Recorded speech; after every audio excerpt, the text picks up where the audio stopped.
Here is a fact that archaeology cannot explain.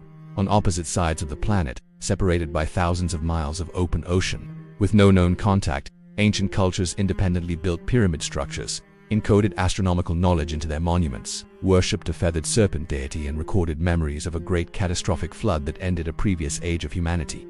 Not similar stories, not coincidentally related myths, the same story.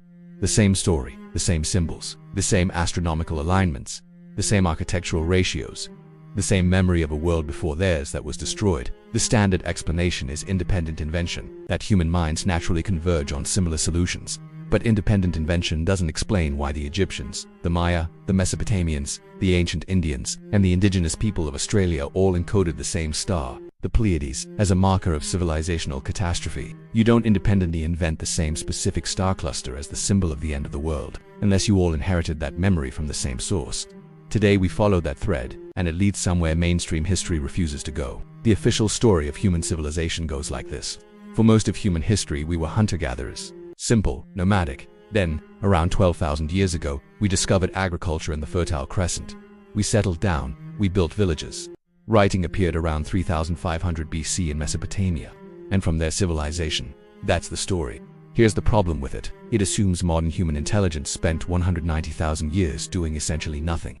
But absence of evidence is not evidence of absence, especially when most of the habitable coastline from that era is now under 120 meters of water, and especially when we now have a site that breaks the entire timeline completely open. In 1994, a Kurdish shepherd in southeastern Turkey found something sticking out of a hillside, Göbekli Tepe, a massive temple complex with carved stone pillars up to 6 meters tall, built with extraordinary precision. Carbon dating puts its construction at approximately 11,600 years ago. That's 7,000 years before the Egyptian pyramids, by people who, according to our official timeline, were hunter-gatherers with no capacity for monumental construction. Except they built it, and then they deliberately buried it, entombing the entire complex intentionally. We don't know why. Now let's look at what every ancient culture remembered.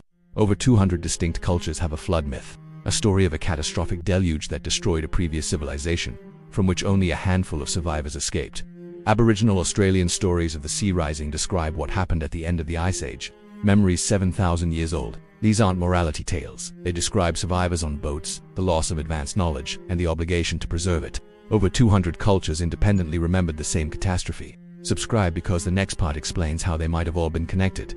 Ancient monuments on every continent are aligned to astronomical events with a precision that required sophisticated knowledge. The Great Pyramid of Giza is aligned to true north with an accuracy of 0.05 degrees. Angkor Wat in Cambodia is a scale map of the constellation Draco as it appeared in 10,500 BC. If a global civilization existed before 12,000 years ago, it would have to be maritime, it would have to be seafaring. To reach Australia, humans had to cross open oceans 65,000 years ago. They sailed.